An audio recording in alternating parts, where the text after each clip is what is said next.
wabarakatuh. Nama saya Zaiful Dwi Ardansa, peserta dari Kabupaten Bangkalan.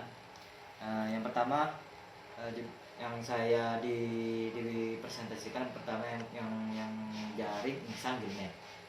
Jaring insang ini adalah jaring yang berbentuk 4 persegi panjang yang dilengkapi dengan perampungan pada tali ris dan pemberat pada tali ris bawahnya. Jaring ini dipasang tegak lurus dalam air dan menghadang arah gerakan ikan. Ikan-ikan tertangkap karena tersangkut oleh mata jaring di bagian belakang kepala, terutama pada bagian insangnya.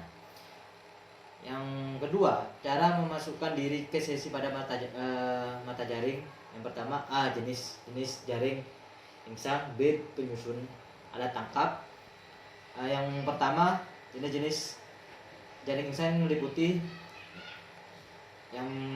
berdasarkan jaring insang gilnet ini, seperti contoh jaring insang permukaan, kedua jaring insang pertengahan, ketiga jaring insang dasar, yang keempat jaring insang lingkar, yang kelima jaring insang termelenet, jaring insang bendera. Yang kedua, penyusunan alat tangkap gilnet ini yang beroperasi biasanya alat tangkap akan disusun sesuai dengan kondisi kapal yang digunakan. Tujuannya untuk apa? Untuk memudahkan pada saat pengoperasian alat tangkap tersebut. Teknik-teknik penyusunan alat tangkap gilnet ini antara lain, pertama penyusunan di buritan kapal. Yang kedua, penyusunan di lambung kapal. Yang ketiga, pengoperasian gilnet. Langkah-langkah yang berdasar langkah-langkah untuk mengoperasikan jaring gilnet tersebut meliputi penurunan jaring. 2. Jaring disusun di haluan depan atau kapal. Yang pertama, operasi penangkapan dengan jaring insang biasanya dilakukan pada malam hari. Rata-rata para nelayan itu bekerja atau menangkap ikan rata-rata itu pada saat malam hari atau tengah menjelang pagi. Terutama jika barang jaring insang dibuat dari nilon multi filament.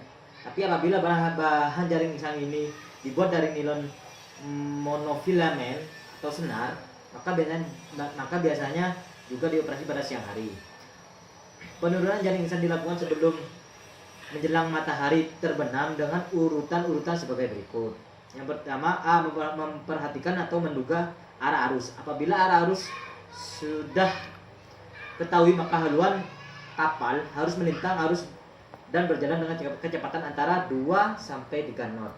Dan setelah siap semuanya, baru menentukan atau memperhatikan arah angin. Yang B. Membuat jaring. Jaring disusun di buritan kapal. Apabila dari belakang lambung atau lambung kanan, maka jaring tinggal dibuang saja. Apabila angin datangnya dari haluan, maka kapal harus diputar dulu 180 derajat. Terus dilakukan pembuangan jaring dengan kapal berjalan mengikuti arah angin. Demikian yang saya mempresentasikan. Apabila kata-kata yang saya salah kemudian hari, saya mohon maaf. Atas nama saya Zaiful Dwi Ardansa, peserta dari Kabupaten Bangkalan, banyak berterima kasih.